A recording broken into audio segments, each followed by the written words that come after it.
Okay. Good morning, Samir, Datt, sir.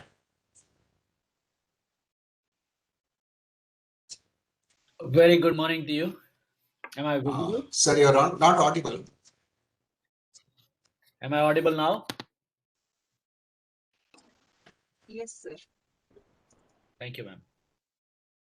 Good morning, sir. Good morning. Ma'am. Am I visible now? Yes, sir. Okay, I can't see myself.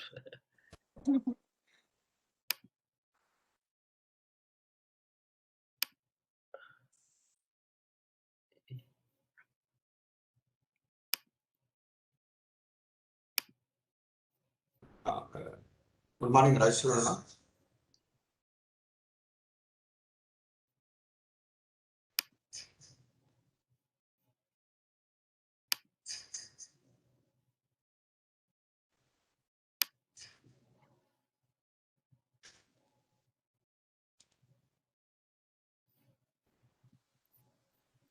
Can I do a quick check if my presentation is working? Yes, sir.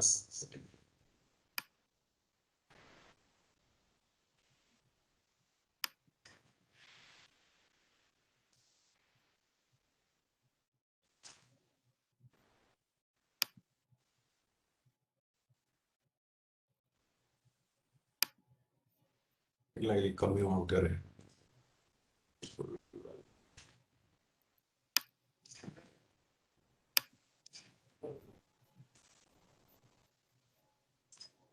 Okay. Sir, your screen is visible. Okay, perfect.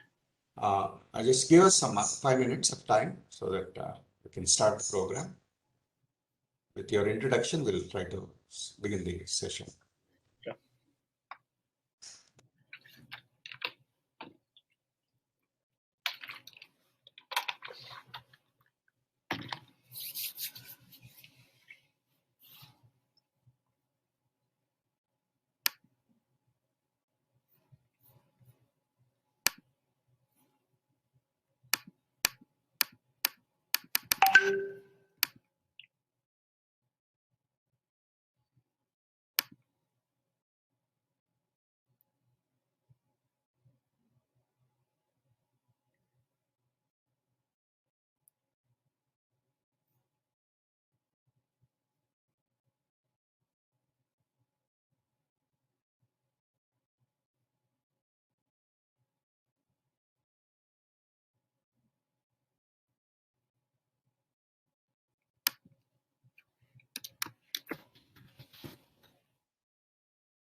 Mr. Samir Datt, I'm sorry for the delay. We are awaiting the principal of the institute to log in. He will be logging in on 2 minutes.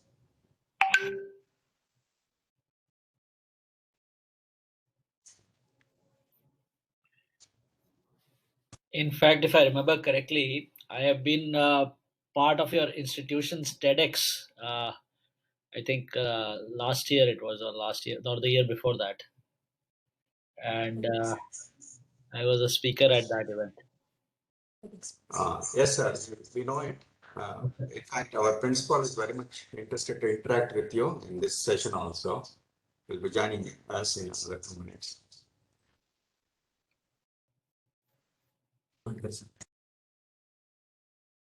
Sir has joined, sir. Okay. Good morning, sir. Principal, sir. You let it. Thank you.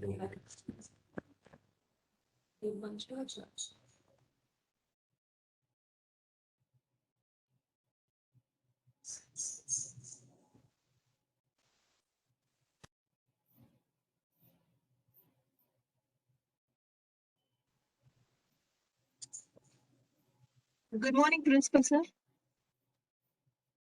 That's it.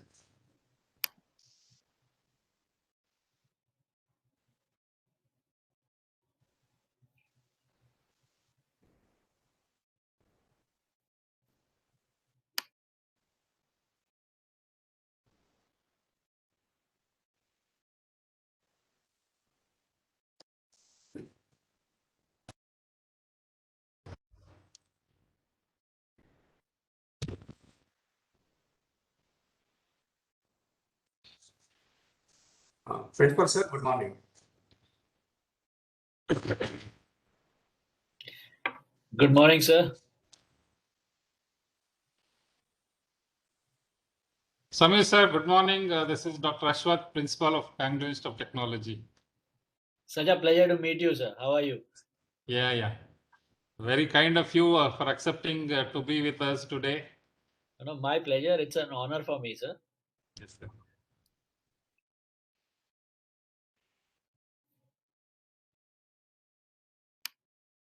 Okay, sir, shall we start the program, Principal, sir?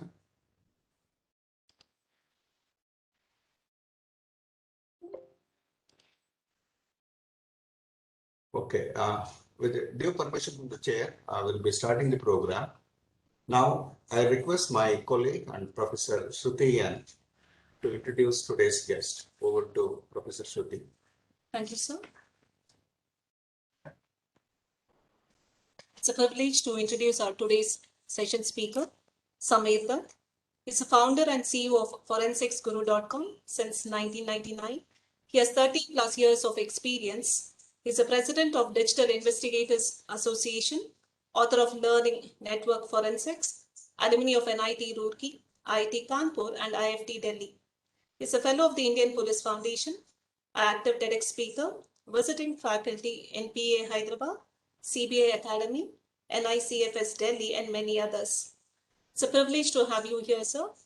And today's session is on digital forensics and incident response. We welcome you on behalf of Department of Electronics and Telecommunication Engineering for today's session.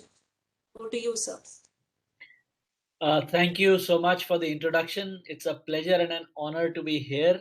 I am thankful and grateful for the opportunity. And I will now request all of you to just give me permission to share my screen. Sir, you are the presenter now. Okay, thank you.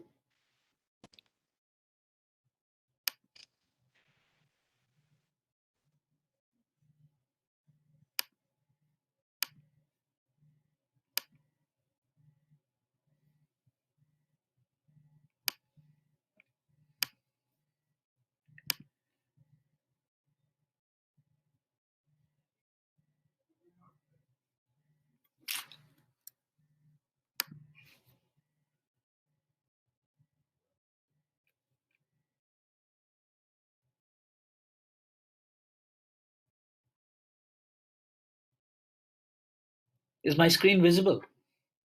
Yes, sir, it is clear. Okay, thank you. Okay, voice is also clear. Thank you. Excellent. Thank you. So it's a digital world.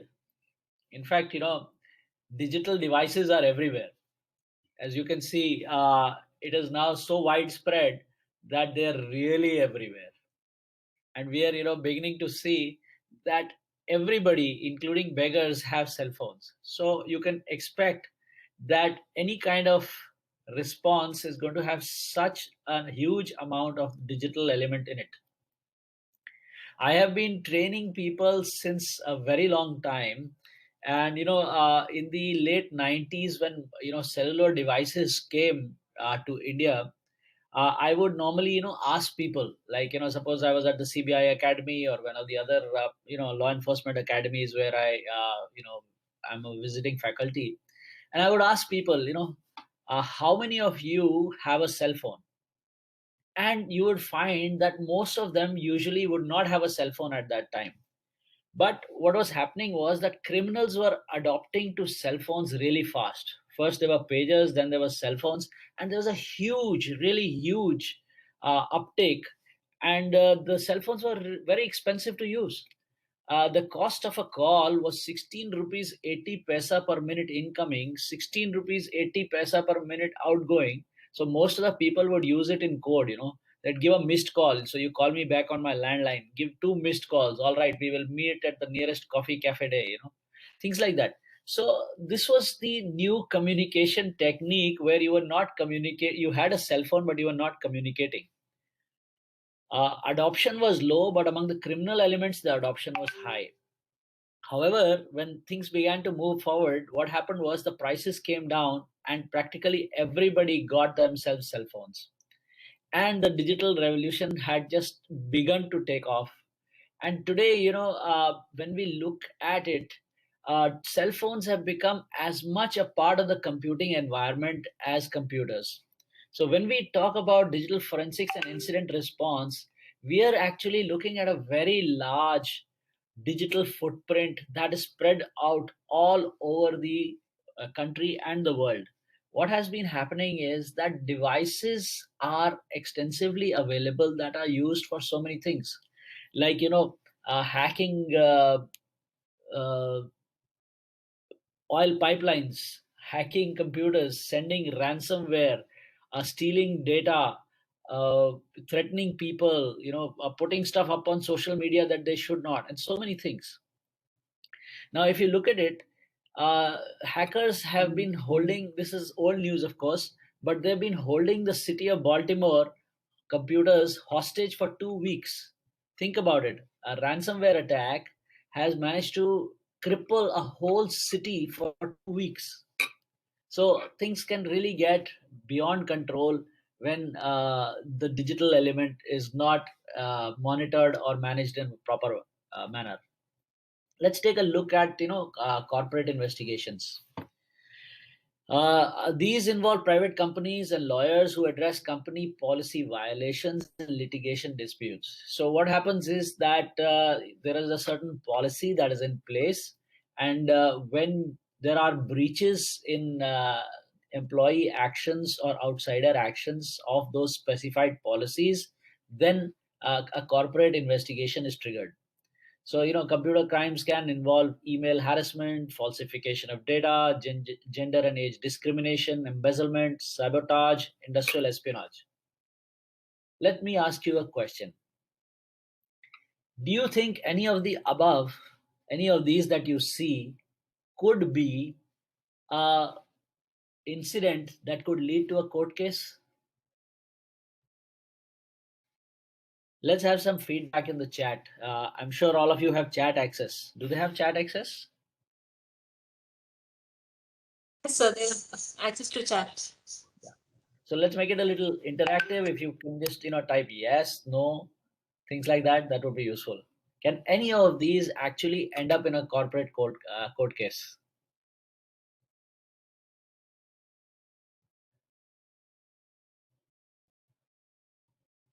Okay, good. Is there only one person who has a yes here? Everybody else is a no?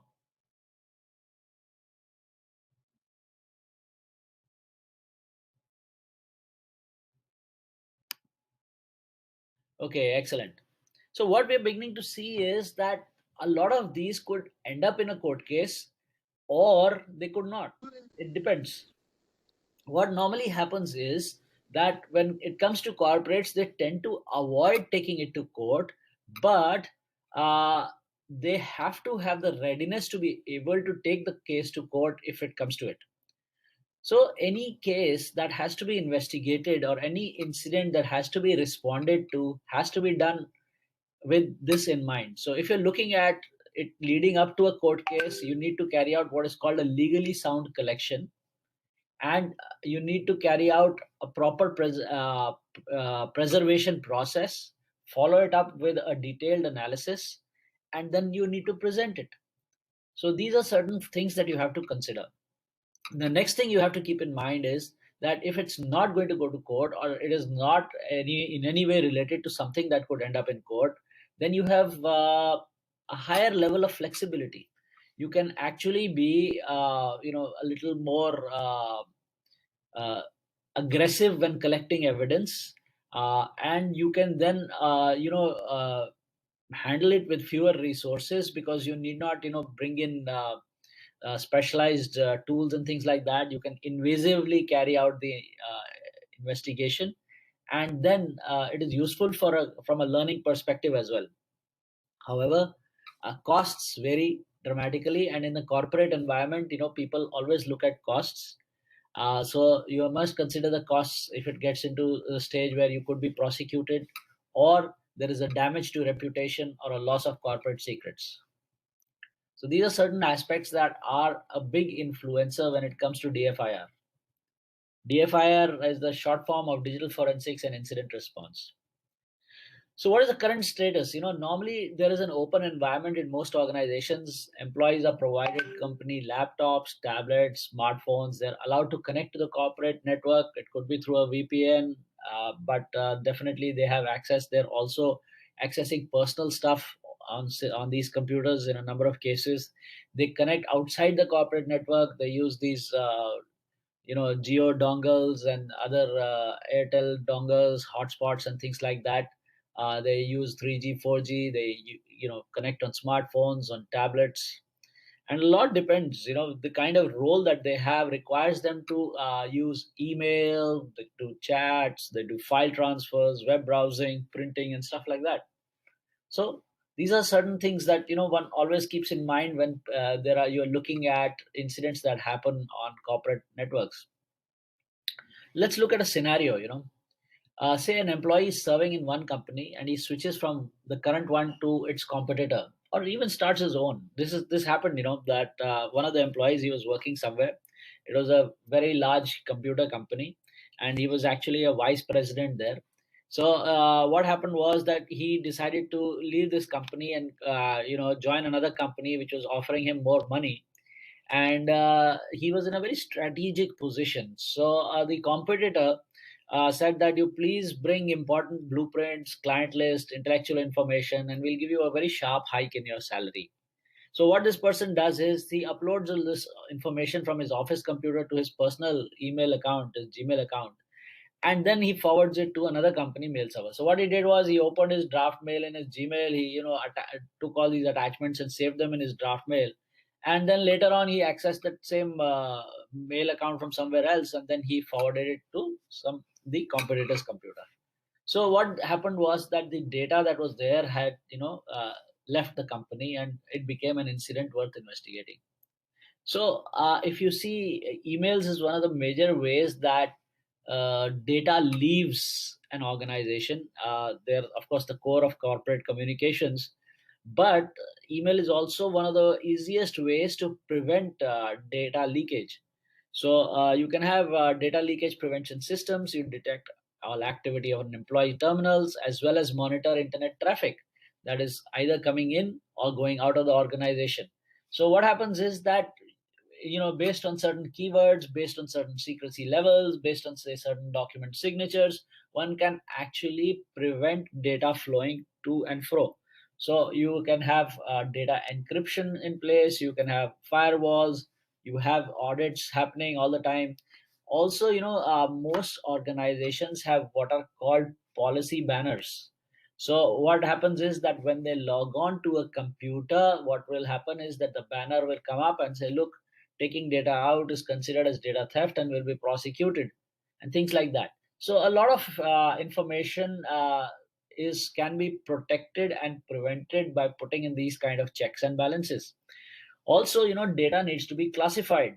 You need to classify sensitive information. You need to say, okay, this is confidential, this is shareable, this is okay, and so on and so forth, things like that. So this is where computer forensics or digital forensics and incident response comes in this kind of a background, this kind of an environment. In most corporate situations, DFIR becomes a very important part of their environment. In fact, if you all must be aware that the Prime Minister's Twitter account had been hacked for a short while, where a post on cryptocurrency was made. Is anybody aware of that? If you are aware, please type aware.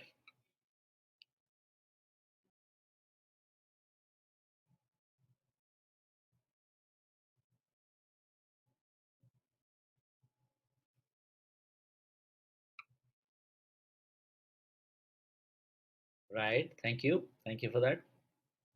Thank you for being interactive.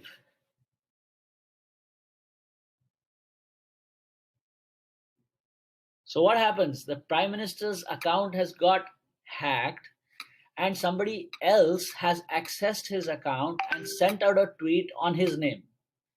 I mean, it can't get bigger than that, right? So if you're looking at it, think about it, that this is definitely classified as an incident.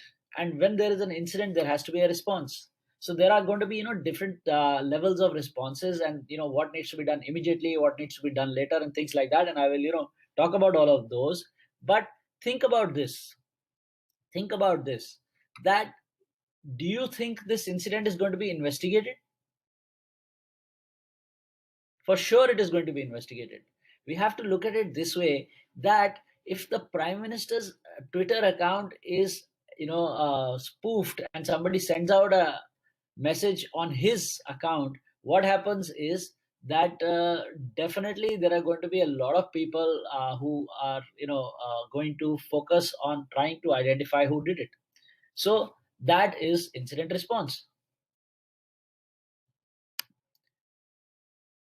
So electronic information is actually different from paper information because of certain special factors. First, because it's intangible. Then these are huge volumes. Actually, if you look at it, the volumes involved when it comes to digital information has shot through the roof. There was a time when we used to say, we cut so many trees, and for creating all these paper trails that are out there, and so much paper is being wasted and things like that and printed out. Today, even though you have moved extensively to the web and you're working in the cloud and you're sharing documents using Google G Suite and stuff like that, Google Docs, but what is happening? There is a huge amount of data that is out there, and in fact it has become a nightmare to collect, collate, and correlate all this data. So the volume is tremendous. Then the data is very transient. What happens is that the data can die, data can be removed, data can be updated. Logs that exist are present for a limited period of time, but then again, in certain cases data is transient, but data can also be very persistent. What happens, when we say that the data is persistent, the data continues to thrive and exist in the current scenario. It could be in multiple places, it could be backed up on different parts of the World Wide Web. When your passwords get hacked, the deep web has got copies of that. They've got a list of all the accounts who have been owned and all that kind of stuff. So what happens is that data, you may try to remove things. There might be photographs that are compromising photographs and things like that, and all those are out there. Documents that are leaked, they're still out there. You may try to hide them, you may try to destroy them, but they don't go away. So data can be very persistent. And it's not just data, it could be metadata as well. That is data about data, and that is not found when we are looking at paper documents. But electronic documents have extensive data which is embedded within the data, and they can also play an extensive and important role in any kind of evidence investigation. Like, for example, if you look at the date and time of a document, from a copyright perspective, the date and time the document was created gives an idea of the age of the document. So this helps you identify which is the older claim for a copyright. So there is a sort of a sliding scale from volume to relevance of the process, where we start with information management, and then we look at the identification of all the information. Then once identified, we look at what is to be collected, what is to be preserved, we process it, we review it, we analyze it, and then ultimately we produce it for examination. So this is a broad overview, but let's just get into a little more specifics. So what is digital forensics? Digital forensics is the process of preservation, identification, extraction, and documentation of computer evidence, which can be used in a court of law. So the key part here and the key portion here when it comes to digital forensics is the court of law part. So it is the science of finding evidence from digital media, and digital media can be anything. It could be a computer, mobile phone, server, network. It could be a smartwatch. It could be a USB device. It could be anything, It could be all these IoT devices. It could be your Android TV, for example. There's a lot of stuff out there, and getting the data, the evidence out of this, examining it is what digital forensics is about. It helps the team to analyze, inspect, identify, and preserve the kind of evidence that resides on all these sort of devices. So what is digital evidence now? It is your bits and bytes. It's the data that is stored in binary form, and that is what we rely on when we go to court. It can be found on a computer hard drive, mobile phone, and a lot of other places, as I mentioned, on networks. So it is data of value, and also information on where it is stored on, how it is transmitted, how it is received by electronic devices. So there are logs that are out there which form a very important part of incident response. So digital evidence is the evidence that you recover, but there is also additional evidence or metadata that is related to digital evidence that is of importance. Let me give you the example of a USB pen drive. Everybody uses USB, of course. Now, how many of you have noticed that when you insert a USB into a computer for the first time, there is a small pop-up which says, new device found, installing driver. What it does is, when it's doing that, is that it has discovered this device and it is installing a small driver for it. Next time when you insert that same USB, it will never have that pop-up. It will never ask you that question, or rather never inform you about it. Why does it do that? It actually identifies that particular USB device. It has already noted down its make, its model, its serial number, and stored it inside the registry. So the moment you plug in the USB device, what happens is that this particular device is now part of the registry database, and it has a record that this device has been used on this computer, and the next time it comes back, it welcomes the device because it's already got all the information about it. But you and I as users are not aware of that. However, you and I as investigators know that the computer does this, and we can pull up that information to find out what was the device that was inserted into a particular computer, what date and time was it inserted, what was the make and model of that device, and what was its serial number. So if there was a transcend USB of 1 gigabyte plugged in with a particular serial number, we can find out about it. So that is the kind of information that is out there, that is available, and that is created by the system. When we do an investigation, we have to look at all this, because what happens is that data created by us is something that we are all aware of. So a criminal creates data, they're aware that they've created the data, and then they tend to take anti-forensic measures. They will delete it, they will wipe it so that it's not recoverable and things like that. However, there is data created about these things also by the system. and the data created by the system is not easily visible or accessible to somebody who's carrying out an incident. So when somebody is performing an incident against an organization, against an individual, against a country, against a nation state or whatever, what happens is that there are a lot of traces that are still left behind. So all this actually comprises the body of digital evidence. Different sources. There are storage media, computing devices, applications, there's the cloud, there are mobile devices, there are digital video cameras, there's the Internet of Things, and so on and so forth. Some examples: emails, photographs, ATM transaction logs, word processing documents, IM histories, files saved from accounting programs, spreadsheets, internet browser histories, such a gold mine, people browse the internet. I mean, we have recovered all, large volumes of Gmail communications. When people use Gmail on a computer, they think that it's all gone once they've shut the browser. But there are traces that are left behind that help us identify the kind of conversation or email that was sent and received using Gmail. So this is all a great gold mine out there. There are different types of databases, and then there is the contents of the computer RAM or the memory that is out there. So when we carry out what is called live forensics, we will grab the evidence that is present in the RAM, especially if we're working on a network and we find that we have a suspicion that a particular, say, computer has been compromised by, say, in some way, or is in the process of being encrypted, or there's a encryption password. One can remotely access that computer, take a grab of the RAM that is present on it, and when you have the memory, you can parse the RAM for passwords and decryption keys. So these are some examples of things that are digital evidence. So what is our objective here? So when we are looking at digital forensics, the objective is to recover, analyze, and preserve computer and related materials in a manner that helps whoever is doing the investigation to present them as evidence in a court of law. That is the important part about digital forensics, is that you need to prepare for the court of law, even though it may never go to a court of law. Because when you carry out this particular process, it should not be questioned by anyone that you carried it out wrongly.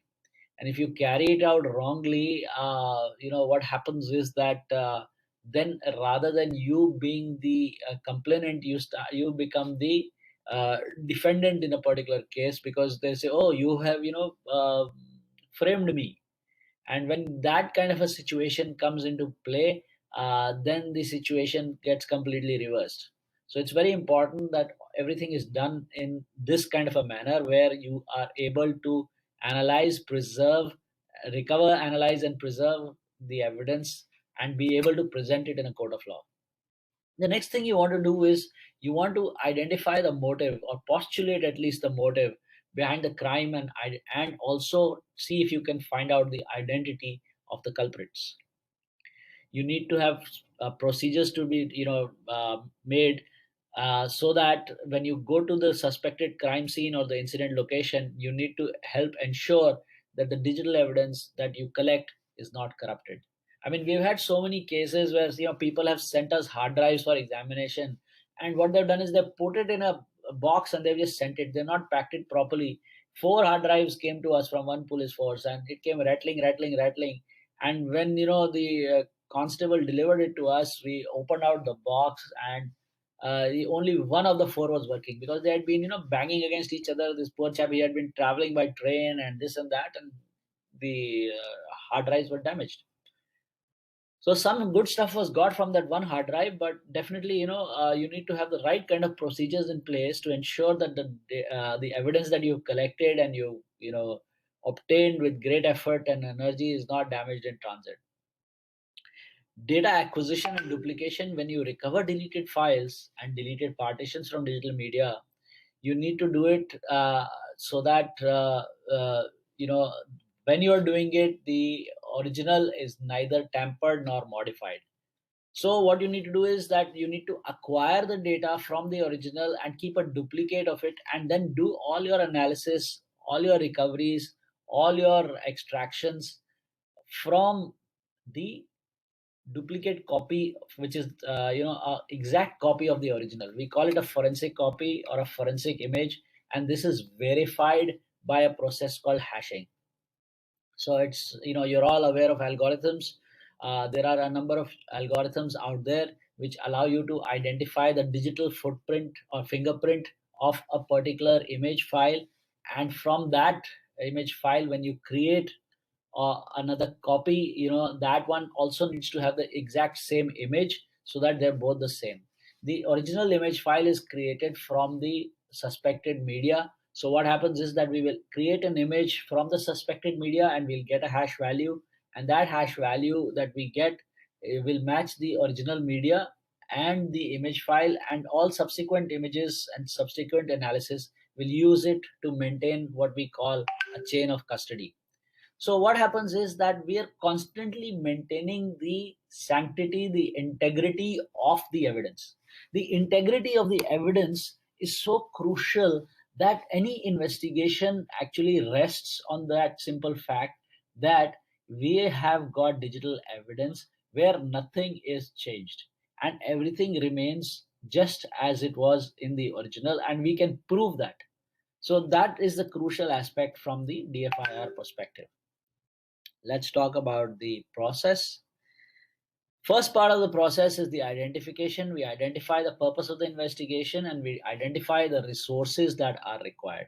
We follow it up with preservation, where data is isolated, secured, and preserved. And then we get into the documentation stage, where we document the crime scene, or the incident location. We photograph it, we sketch it, we do crime scene mapping. Then we carry out the analysis, where we look at identifying the tools and techniques that we are going to use. We will process the data, we will interpret the analysis results, we will recover the deleted files, we will look at misnamed and hidden files, we will look at encrypted files, we will look at metadata, and we will get it all out. And once we've got it all out, we will identify the timeline, the sequence of events. We'll figure out what happened first, what happened next, what happened after that, and so on and so forth. So if we are looking at, say, a hacking or a breach, data breach, from, say, the outside, how does it work? Say, somebody, they carry out a recce of your network, they identify the open ports, they decide, all right, this is what we're going to do, this is the operating system that is being used, this is the level of patching that has been done, let us use this particular exploit that is available and let us get in. So what happens is that once that process has been followed and they've got in, then what will happen is that the moment they start interacting with your network, your endpoints, your computers, they're beginning to leave an evidence trail. And that is what you will be looking at when you're looking at it from the digital forensics perspective. So once they start looking at the evidence trail, you will find that, they start leaving an evidence trail. When they start moving into the network, they're carrying out an escalation of their privileges, all that is leaving a trail. Once they've carried out the escalation of the privileges, then they will move on to the next stage, where they will start gathering information that they want to exfiltrate. So they will start consolidating it and putting it in one place, in probably a machine or a repository which is not commonly accessed and not shared to other people, and they will collect it there, and then they will carry out the process of exfiltration. So they will move laterally, they will collect data, a lot of things will happen. All that you need to understand, you need to document, you need to create the complete scenario, and then you need to summarize it and explain it in a conclusion which you have done, which you got after gathering the facts.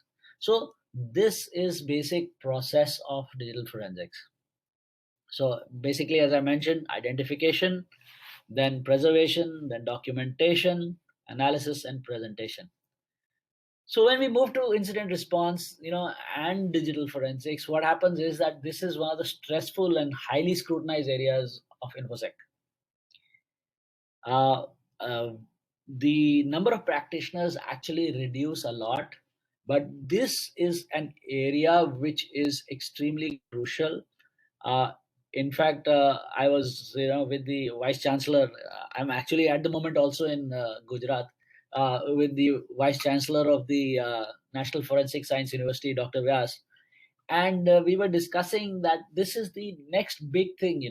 Earlier in India, our export of people was, software programmers who would go to different countries and do work in the software area.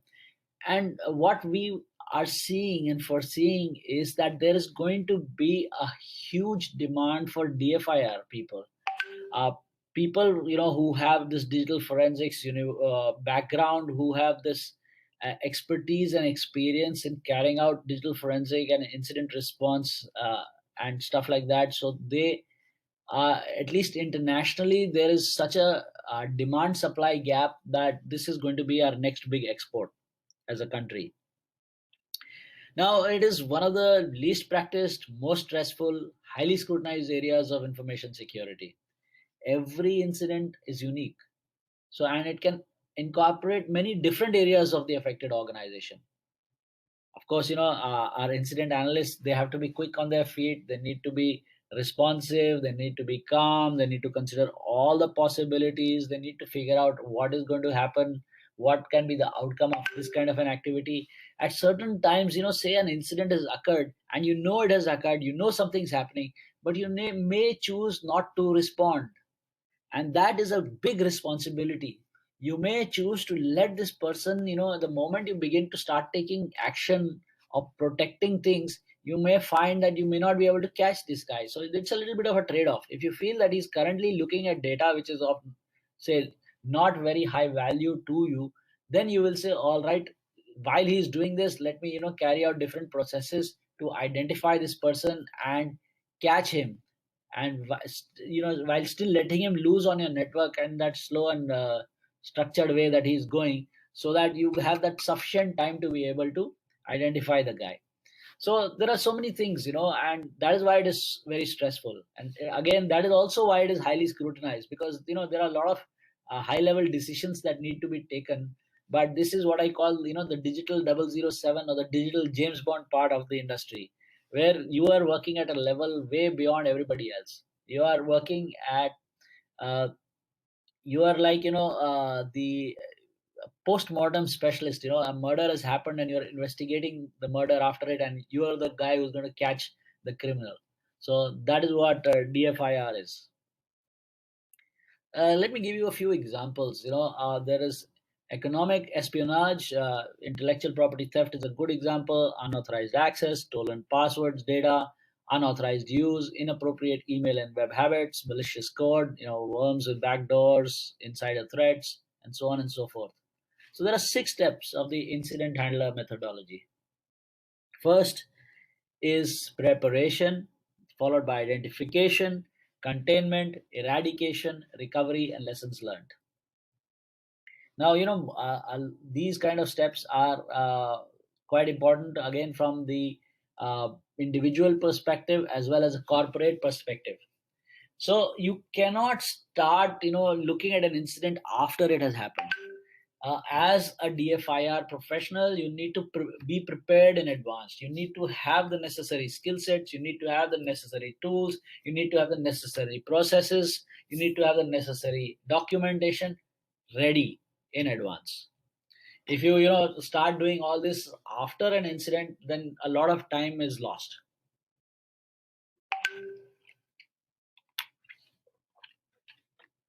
Excuse me. Right. So the key to a successful response is preparation. Form a strategy, design a procedure, gather resources, and of course, practice.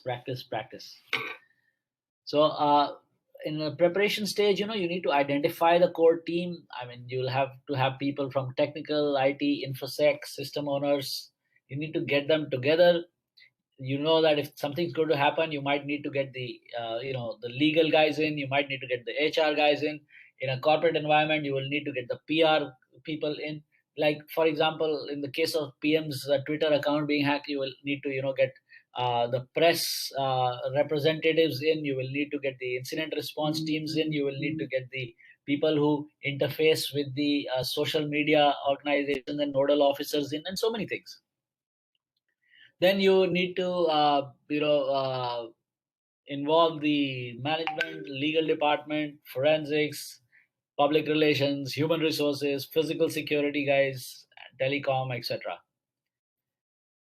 Now, this is what I would call a CSIRT team. It is a computer system incident response team, and all the people should know what their role is and how they will interact with the other members. There might be third-party members who you have outsourced to, who are also people you will need when you have an incident like this. You should have your contracts already in place with them, because you can't dig a well to put out a fire after the fire has taken place. You need to be prepared in advance. So contacts for law enforcement should be known and situations for their involvement discussed. So, calling law enforcement in from a corporate perspective is what I would call a worst case or a last case scenario. A lot of times they need law enforcement, but corporates do not want to bring them in because that gives them a lot of negative publicity. So the tendency is to avoid a thing like that. In this kind of a scenario, what happens is that you will find that there it might be worthwhile to in advance have the contact details of the cybercrime cells and already have some sort of a working relationship from a corporate perspective. Preparation, you need to develop procedures. You should have a well documented procedure that is easy to follow, and that will greatly reduce your anxiety, because at the time when there is an incident, the first thing that happens is pressure, and a lot of stress goes up. In fact, when an incident happens, things begin to go crazy, and incidents are not usually discovered by ourselves. They're discovered by outsiders. So there is also, a proper response that has to go out, and on the inside, a lot of activity has to be done. So there has to be what are called a call tree. There has to be a set of notification procedures. In fact, there are also regulatory requirements that, suppose a corporate has an incident, they're required to inform the various regulatory bodies. Sometimes you're required to inform the Computer Emergency Response Team of India, Csirt in. So there are a lot of factors that come in, and all these procedures need to be created and mapped in advance. You need to actually brainstorm likely scenarios. There are hundreds of likely scenarios. You need to think them through, work out what is going to be the scene, the different types of activities that are out there that need to be done, and so on and so forth. You need to identify general information needed in most scenarios ahead of time, and make checklists and forms for as much as possible. So preparation, communication is incredibly important. In fact, everybody needs to be constantly updated about what is happening in the DFIR process. Not only the people involved, but also, the senior management, and plus the methods that are being followed to do it. Regular and frequent updates. Also, any communications that you're doing, you have to be careful of what is going out, what is not going out, because certain times if the wrong information goes out, you are likely to find that the more than the incident response that you're doing, you're going to be handling public backlash in situations such as what happened with the Prime Minister. So things like, access rights. The incident response team needs to have access to systems. Otherwise, how are they going to respond to an incident?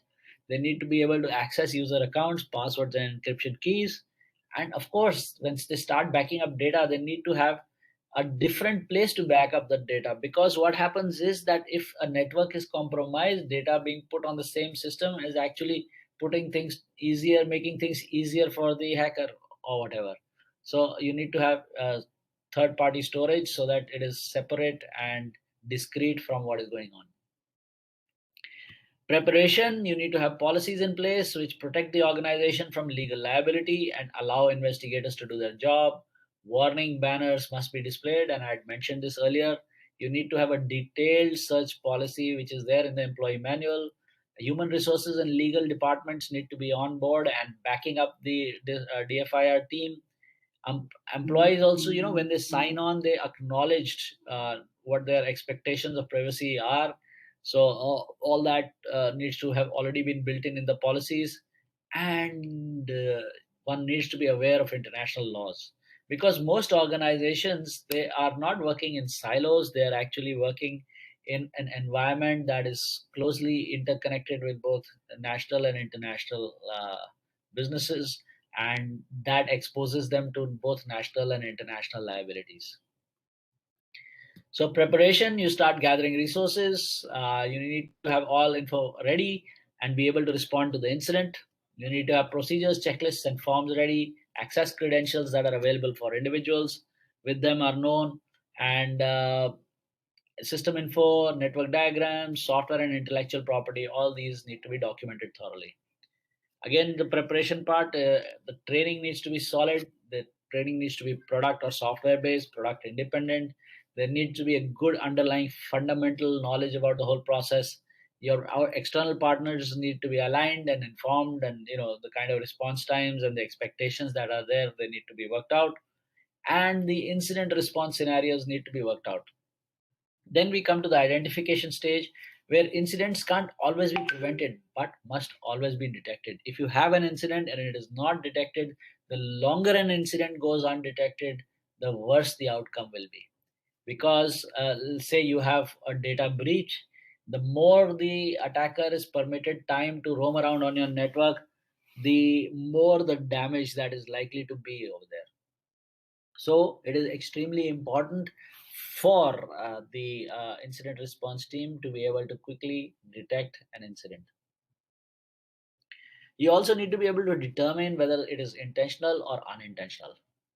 For example, there are multiple failed logins to the domain administrator account.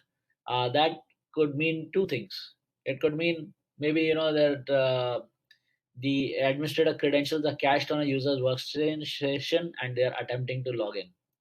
And second, say someone is actually trying to hack in. So these are two different scenarios, and you will have different kind of responses to these. So but both are showing multiple failed logins. So it should not be that one should immediately jump to the worst conclusion, but one needs to eliminate the possibilities one by one before saying yes, this is uh, noteworthy incident types. So what are the goals of identification? We need to determine the scope, identify what systems, people, and info assets are involved in the event. Very difficult, but very crucial. Initially, we start off with, when an incident happens, the kind of information that we have is limited to, say, a single system, or it will be limited to, a particular maybe resource that has been accessed which it should not have been accessed. And what happens is that we are asked to respond to that. So there is a very tiny scope that you begin with, but the concept of scope creep happens, and more systems may be compromised depending on how long that particular action has been going on. So you need to determine the scope, identify what the systems, the people, and the information assets are involved in the event. Then you need to preserve the evidence, protect the facts of the incident while determining the scenario. Every piece of evidence you find, preserve it, preserve it, preserve it. Ensure, because what is going to happen is that if there is an attacker on your network, the attacker is going to keep modifying things, keep covering his or her tracks, and keep doing more things. So what happens is that the previous evidence that you found will go, perhaps. If you remember, I talked about digital evidence being transient. So this is one of those examples where transience is a problem that we have to tackle, and the moment we get our hands on evidence, take a copy. Identify suspicious events, unexplained occurrences. So suddenly there's a new account on your network. Hey, where did it come from? New files are created. Where are these coming from? What are they for? What is the purpose? Files are being modified. Why? Your IDS is getting triggered. Why? What are the and unidentified entries on your firewall? What are the different accounting discrepancies? What are the services that are become whose performance has had a significant degrade, which have become unresponsive altogether? Why are your systems unstable? All these are unknowns that you need to look at to identify what's going on. So in the identification process, you need to look at it from a passive identification and an active identification. You need to look at sniffers and traffic analysis. So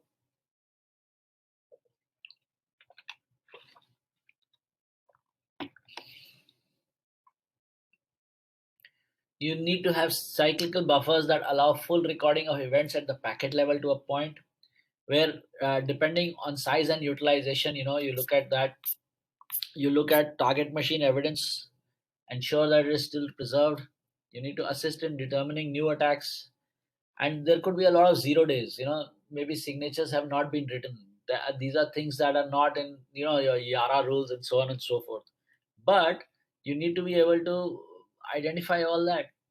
You also need to look at the IDSs that you're using, the intrusion detection systems. Look at the least invasive method, because whatever you do is actually could destroy valuable evidence for you. So you try and use methods which are the least invasive. You ensure that the target machine evidence is being preserved, and logs must be prevented, because it's a very common scenario. If somebody has access, somebody wants to cover their tracks, what they do is that they will destroy it. They will destroy the logs. So the logs should be written on to write once, read many media. So things like DVD is only read DVD-Rs. You write it and keep the logs so they are preserved. Also, it can be put on, so it cannot be modified, and then you can also then back it up on different uh, types of media and different repositories. You can have tripwire style file modifications. So what is tripwire? Tripwire is a sort of uh, a software that takes a snapshot of what is happening and preserves it in time based on hash values. So what it does is that it will look at all the files that exist on a particular repository, and it will take their hash values and link that hash value set up on to a particular date and time set. So what happens that later on, when a certain activity happens and you run tripwire again, tripwire will again check, and it will say that these 43 files have been modified because their hash values have changed. And because their hash values have changed, we are not able to we know that there is something that has gone wrong, and we must look at that. So this is a useful indicator, and it shows us that some kind of compromise has happened, and we need to be looking at that. And again, this can be a bit of a problem when it comes to patching, because what happens is that every time there is a software upgrade, or people like Microsoft or other vendors provide patches, the hash values of the files that they patch have changed. And so what happens is that tripwire will need to be updated with another baseline data collection or hash collection, so that when you next run it, it does not say that everything is modified just because the system has been patched. So there are, of course, you can have honeypots and honey tokens. Basically, these are systems or accounts with additional logging and notification, which monitors this kind of activity and sends out an alert on suspicion activity. So there are laws, there are rules, there are checks and balances put in place. So you need to be careful that this is not an entrapment kind of a case where somebody is doing this and you are then legally liable, or you're unnecessarily logging or stealing information and things like that. So these systems need to be secured, heavily monitored, and you cannot go about saying, hey, come and hack me, come and hack me. So you don't invite intruders for this. You don't have a system where it says salary database kind of a thing, so that it's sort of extremely attractive to people kind of a thing. It should not be an obvious system that is yelling loudly, come hack me types. So be careful about that. Again, in incident response, chain of custody is also crucial. Evidence has to be accounted for from the time it is collected right until the time it is submitted to court. What is important for us here is that we need to understand that this evidence in all probability will not go to court, but if it does, it needs to be rock solid. So these are factors that almost always must be in the back or maybe in the front of the mind of any DFIR specialist or investigator. Each piece of evidence must be under the control of one identifiable person at all times. So that is chain of custody. If I have it, as long as it is with me, there needs to be documentation to show that this is in my custody. The moment I hand it over to somebody else, the documentation must show that it has been handed over to somebody else on this date, this time, and for what purpose, and so on and so forth. And while the evidence is in storage and it has to be protected from contamination, it needs to be sealed and secured, it needs to be prevented from electric shocks and water and fire damage and all sorts of different things that could actually compromise or contaminate the evidence. Right, so the next step, that now once the event has been identified and we say, all right, this is a noteworthy incident and we must take some action on it, chain of custody for the evidence has been established, then we take our steps to do our containment of the damage caused by the incident. So for example, in the case of the tweet, what would be the containment? Containment would be removing the tweet and taking back the control of the account. So at least verifying that whether the account has been compromised or not, or has somebody just spoofed the account and tweeted and things like that. So those are your containment measures, so that there is no further escalation of the incident. So the closest thing one needs to start with is that you work closely with vendors, and you need to be able to open security related tickets with them when it comes to their devices if they're using those. ISPs are very useful because if there is a DOS or a DDoS distributed service or a denial of service situation, you need to be able to correspond to the concerned person there. And since they have the right kind of experience, they've seen them with other clients, they're probably dealing with them on a day-to-day basis. They are people that you should be in touch with to get the right kind of advice and the right kind of help in preventing and or mitigating denial of service kind of a situation. And you need to have additional people who are working towards identification, containment, and recovery while all this is also going on. In fact, it is a high pressure job, and as I mentioned, we are used to the pressure.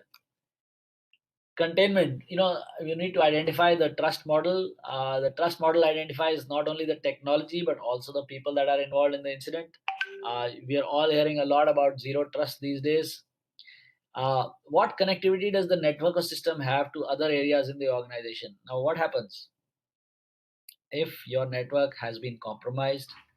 You can assume that whoever has compromised the network has actually had a good look around the network and has seen all the resources that are connected to it. So one can safely assume that there is a strong risk factor related to the compromising of other attached networks and other systems or anything else that is connected to this particular compromised network. So what is the information that is contained within it? It may not yet be public, but it could become. So one needs to look at it. Also, if it is not yet compromised, it could become. So one needs to, think about it, plan for it, prevent it. And you need to also look at who needs to be involved and to what extent. Then we need to look at the containment part from a documentation perspective. So you need to have a documentation and evidence collection strategies. The documentation should be to collect from the most volatile to the least volatile form of evidence, and the least invasive to most invasive. So what is most volatile? Like RAM, RAM is the most volatile evidence that is there. The moment a system is shut down or rebooted, whatever was in the RAM is gone.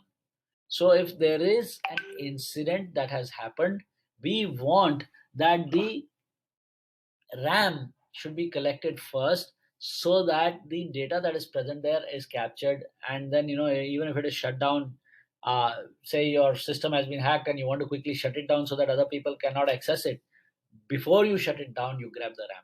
Because the moment you shut it down and you prevent the access of whoever is accessing it, but you don't know what was going on, and you're losing valuable evidence. So that is an example of the volatile kind of thing. Least invasive to the most invasive. Again, to carry out actions, what you have to do is, at times you may need to introduce some specialized software into the network, into the system, to gather the information. So try and do it in a manner which is the least invasive, so that one tends not to, what should I say, contaminate the systems that are under investigation. So volatile evidence includes RAM, running processes, and active connections. And be careful of running system commands from anything but recovery media. Now, this is a very important question. Should we quarantine? You recall that with the COVID virus, there was this major requirement for quarantining everybody to prevent the spread of the virus. It is the same concept here. Like, say, a network, particular computer has been affected by ransomware, and we are worried that it will spread to other computers. Or alternatively, we are worried that more data may be stolen. So the question that arises is, should we quarantine this particular system, take it off the network, or disconnect other systems from it, or remove the privileges that it has, or whatever? Now, the one thing to understand is that changes to a particular system can be observed by an active attacker. So if there are any changes, they may become aware of it and they might run away, which is not a bad thing, because it will at least prevent an attack. But if you suspect internal involvement, if you suspect that it may happen again, if you suspect that you will not be able to harden your systems or prevent this from happening in the future, then it may make sense, and I stress the may here, to not quarantine and let it proceed while you are quickly and actively doing things to prevent further data loss and to identify the perpetrators. So rootkits may identify a particular pulled network connection or the extensive system modification and protect the attacker. So somebody has installed a rootkit on your system. The moment you pull out a network connection, they'll say, oh, these guys are aware that I'm there. Or they notice, oh, there's some system modifications going on which are more than normal. Aha, there is something happening. These people are actively defending their network. So there could be behavior programmed into the rootkit that it will go into survival mode. It will quickly replicate and hide in different parts of the system, or it may spread to wherever it can, and it may actually carry out destructive actions to keep the investigators occupied in different parts of the network while it steals the data, or it works very fast and things like that. So a lot of things can happen. Some exploits are entirely memory resident. So and the moment you pull power from a computer, the moment the computer shuts down, that exploit will vanish and you will not find any evidence. So it's very important that let's grab the RAM first before we do anything else.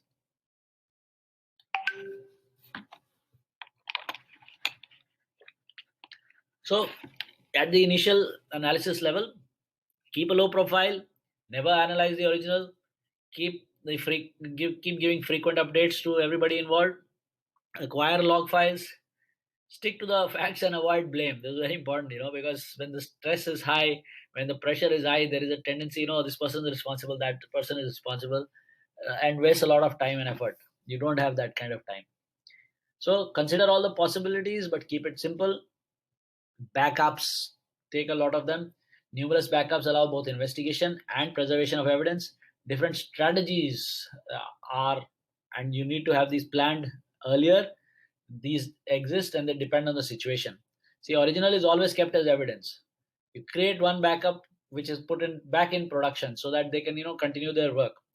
Backup 2 is a forensic image which you keep for forensic analysis.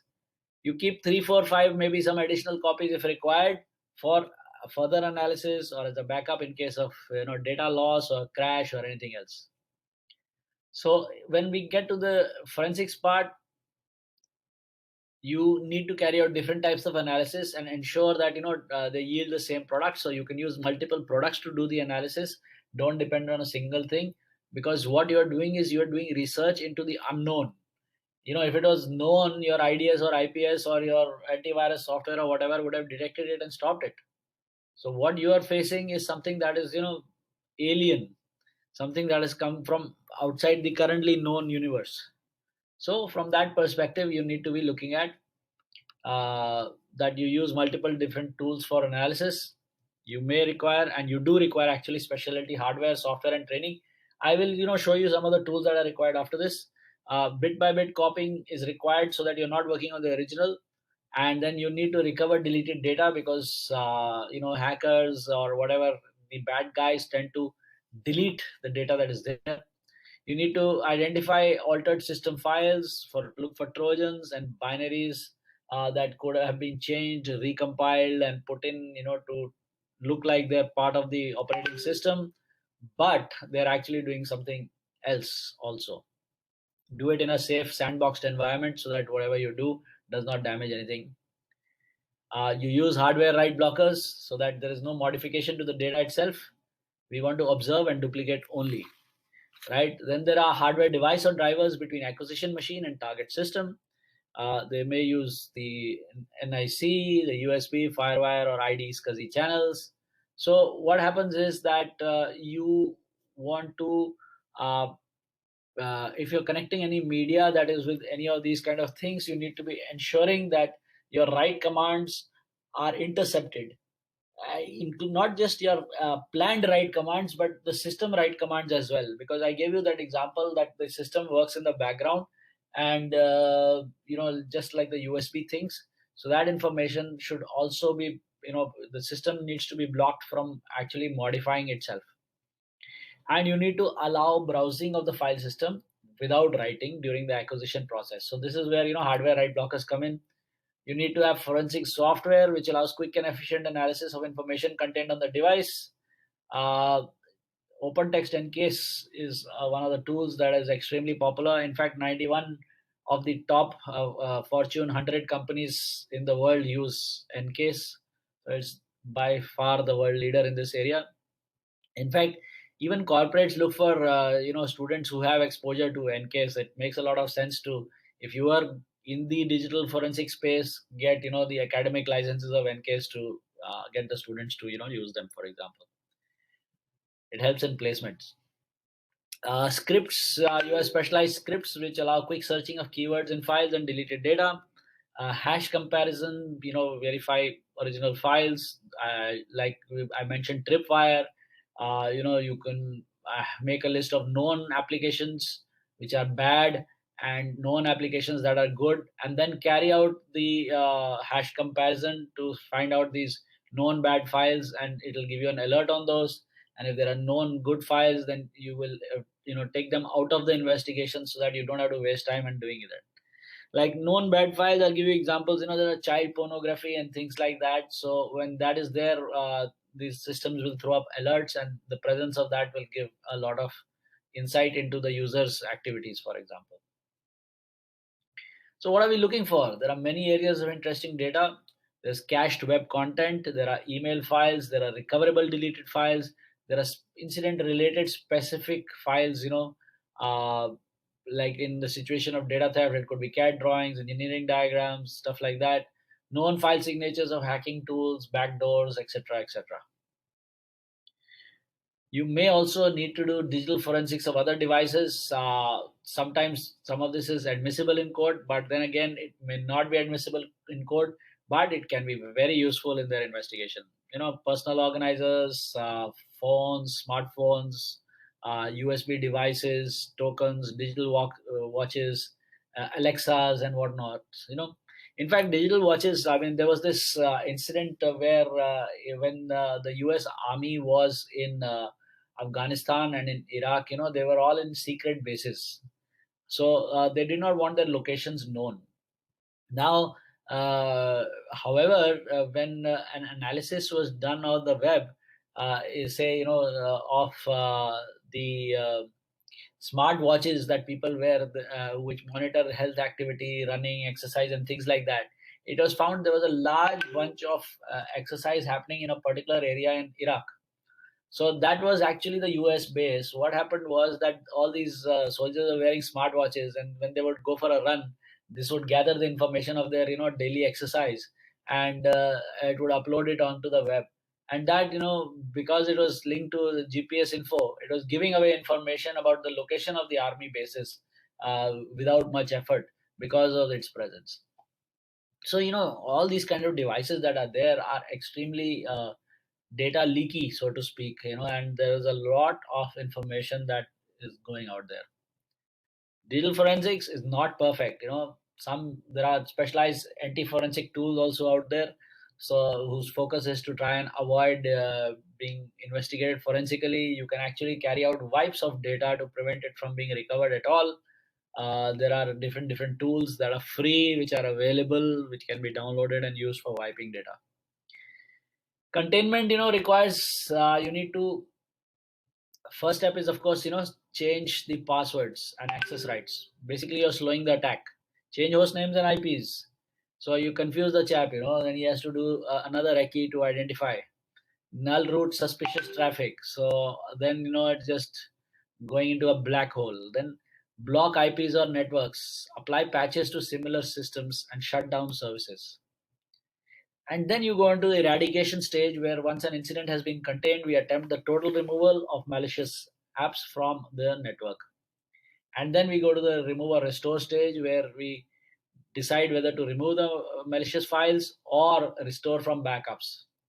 So normally, what happens is that because backups are old, you want to get and everything up to date and get everybody running fast. You want to just ensure that you remove the malicious files and get everybody running. But then there is a risk that it may be hidden somewhere which you're not aware of and come right back.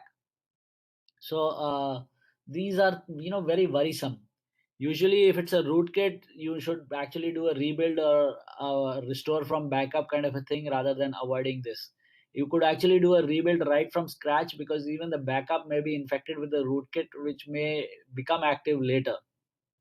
Again, all backups need to be verified, because unless they're verified, it may not be a useful backup.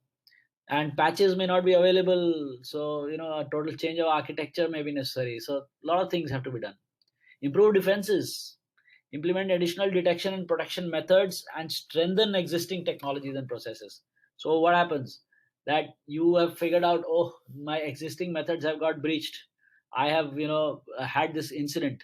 Now I need to do something more. I need to better my defenses. I need to strengthen my defenses. I need to harden my systems to prevent this happening again. So you apply firewalls and router filters. You keep doing the small assessments, like you do your own VAPT using the same tools and techniques as the attackers used in the past, to identify that is it still functioning, are our defenses strong enough, and things like that. And also now make this a part of your scanning process, where you look for the same exploits and backdoors on multiple machines. So if I have something like NK's Endpoint Investigator, I'm sitting here and I've got say 10,000 machines on my network. I will say, okay, I found this particular file on this my compromised machine, so I'm looking for the same file on all my 10-20,000 machines. And bang, I find it on 7, and I say, all right, these guys are next, take them off the network, farafat. So that's how it works. And then you go to the recovery stage, where you have removed the threat, and the organization is breathing a sigh of relief, and now you need to go back to ensuring that the business is back to normal. Here again, system owners will then start making the call on returning to production. And of course, the owners depend on their system, so they know their true value. If there is a dispute, again, the analyst has to document it, and the owner needs to acknowledge responsibility. But it's not over. You need to carry out a monitoring process. And in this process, you should have enough information to identify the attack if it occurs again, create custom IDS signatures if possible, verify proper baseline again, and implement additional logging on the network. Lessons learned, very important. Now, you need to have a meeting where everybody, all the concerned stakeholders are put together, brought together to figure out what are the lessons that have been learned, so that you can coordinate the knowledge of the incident and you can suggest changes in procedures and policies for the future. And once it has completely been eradicated, the problem, then you should have a recap meeting where details are fresh in everybody's mind and create a timeline of the events, get a consensus from the notes and documentation, and then finalize facts for the final reports. Ask for help, make a proper report. These are very important. These are 7 deadly sins that you see here that people don't, take care of these things. When you're doing this process, always make good notes, always handle the evidence carefully, always create backups, always eradicate properly or contain the incident, and always work at preventing the reinfection, and of course apply the lessons that has been learned. Okay, this is the attacker methodology which I talked about earlier. The recce stage where they profile the target, the scanning stage where they identify the weaknesses, the exploitation stage where they exploit the weakness and break into the system, then the control of the access, they increase their level of access by producing backdoors, making backdoors available, and then they cover their tracks so that they don't want to get caught and go to jail. And how do they profile the target? They will look at employee info, they will look at system info, they'll look at things like name, number, titles, Usenet posting, job listings, process information, vendors and transactions, location info, external networks, physical locations, and what have you. Scan the ports, and vulnerability scanners are run to identify the vulnerable systems, open ports, services, vulnerable apps, default username passwords, weak encryption implementations, what have you, a lot of things. Exploitation, execution of attack, usually the first point at which the law is broken. The goals, their goal is to gain access, elevate access, extract info, deny service. They want to keep access, so they want admin level accounts. They will enable default and insecure services. They will install rootkits and backdoors. And their whole idea is to retain access despite system modification. So these could be application level or a traditional rootkit or even a kernel level rootkit. Covering tracks, modification of system logs, applications, and processes to prevent identification by administrators, hiding files and directories, changes in the OR logs, changes in shell history, removal of events in Windows, and so on and so forth. So, a lot of things happen. There are zero-day exploits to infiltrate the target organization, install a backdoor, retrieve critical intellectual property for a competitor, normal security procedures alert, and then the incident response plan needs to be activated. This is just an example. And then let me do a quick look at the tools. I'm actually running very short of time. Large number of tools. There are, field forensic kits. So what happens is, this is called the Desk Digital Evidence Seizure Kit. You take it to the incident location. You grab, it's got built-in write blockers and things.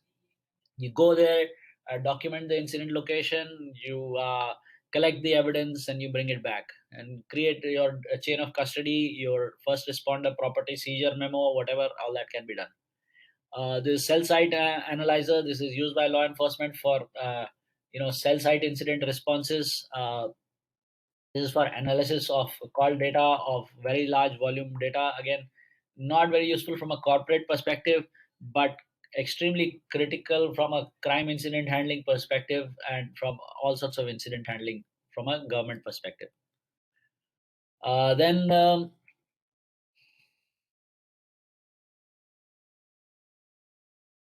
all this has intelligent analytics to identify the criminals' locations, associations, and behavior.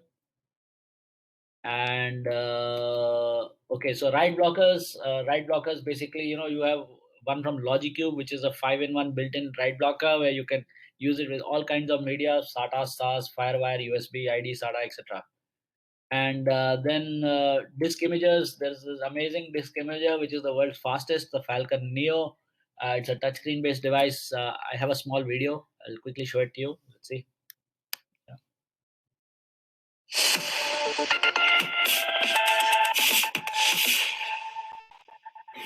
When Logicube introduced the Forensic Falcon in 2013, digital forensics investigators were astounded by its blazing fast imaging speed and bundled functionality.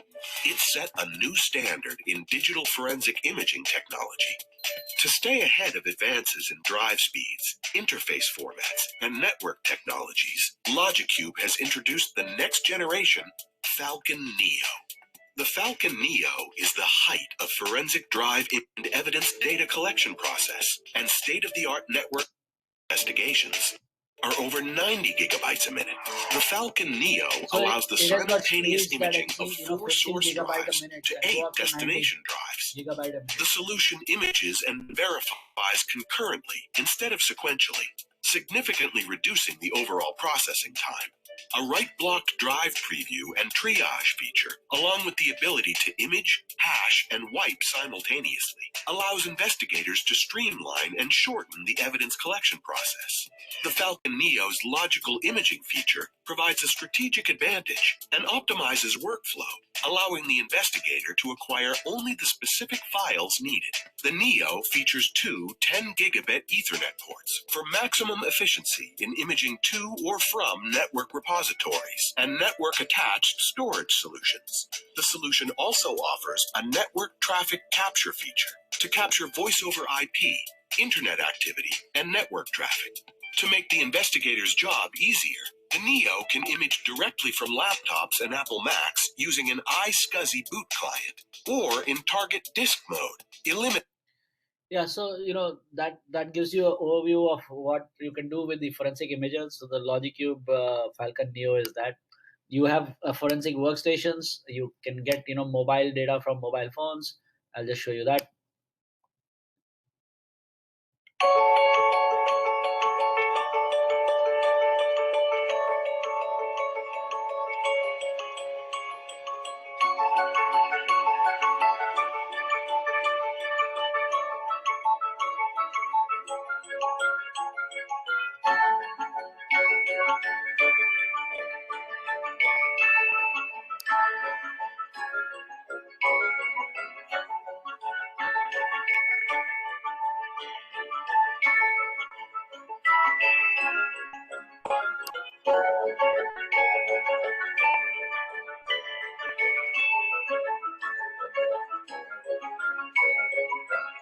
So this is MD Red.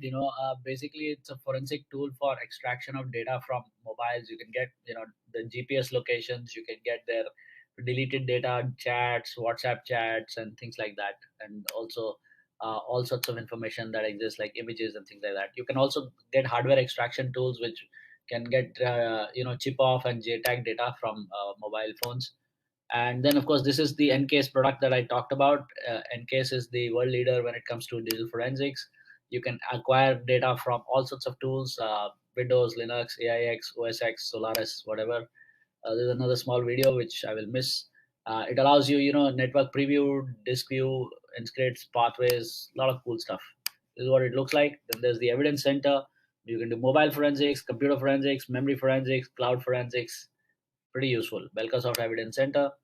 And then the social media, you can get it with X1 Social Discovery. And GPS devices, you can get from Burla. MD video, video evidence can be grabbed. This is some video enhancement tools which allow you to, get data which from the original, and so on and so forth. And that brings me to the end. If you guys want a copy of the presentation, here is the link. And that's all from me. Thank you very much. I hope you found it useful.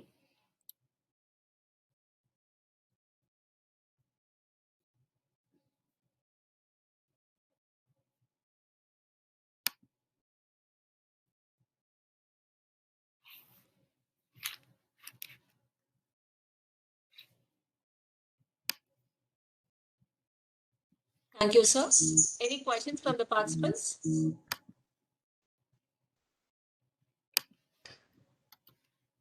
Any questions from the participants?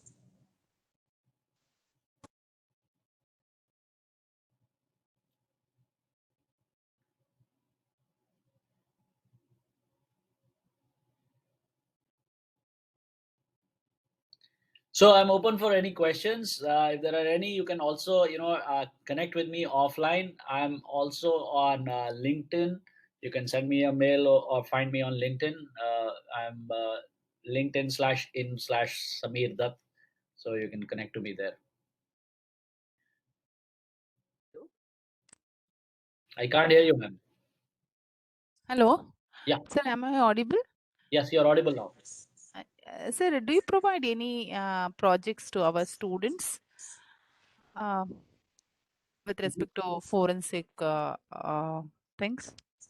We do have an internship program where we do get a number of, in fact, from Karnataka, I think we have some, I think 6 students from SIT Tumkur who are currently interning.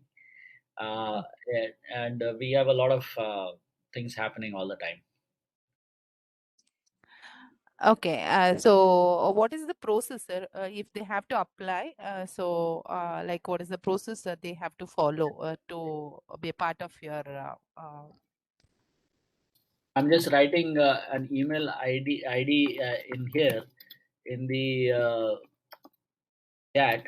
So basically, they can just send a mail here, showcasing their interest, and then they will be given a form link, and then they will be required to fill that, and then on that basis, it will be followed up. Okay, sir. How about observing them, like once they do the internship? Mm-hmm. We absorb a limited number. I mean, about 5-6 people we select every year, but we are not a very large absorber of people. We are not like the TCSs and the Infosys of the world. But what does happen is that those who do tend to undergo an internship with us there is a lot of demand for them outside, because people know that once they've spent time with Forensics Guru, they've actually developed a much needed skill set. Fine, sir. Thank you. Thank you very much. Thank you.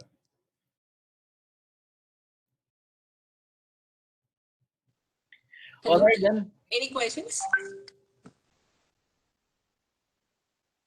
If there are no questions, we'll conclude the session. Thank you, sir, for the wonderful session on digital forensics. It was very informative. I request all the participants to switch on their webcam. A small photo session.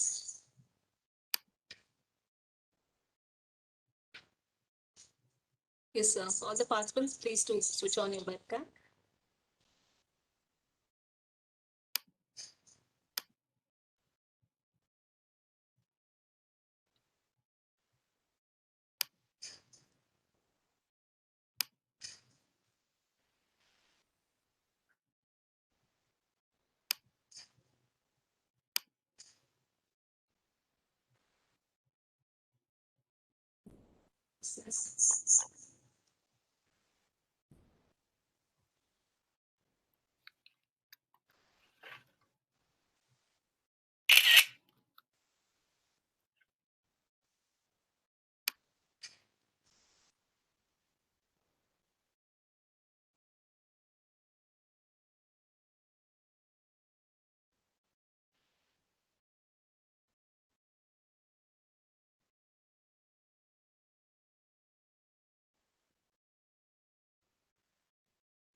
Yes, sir.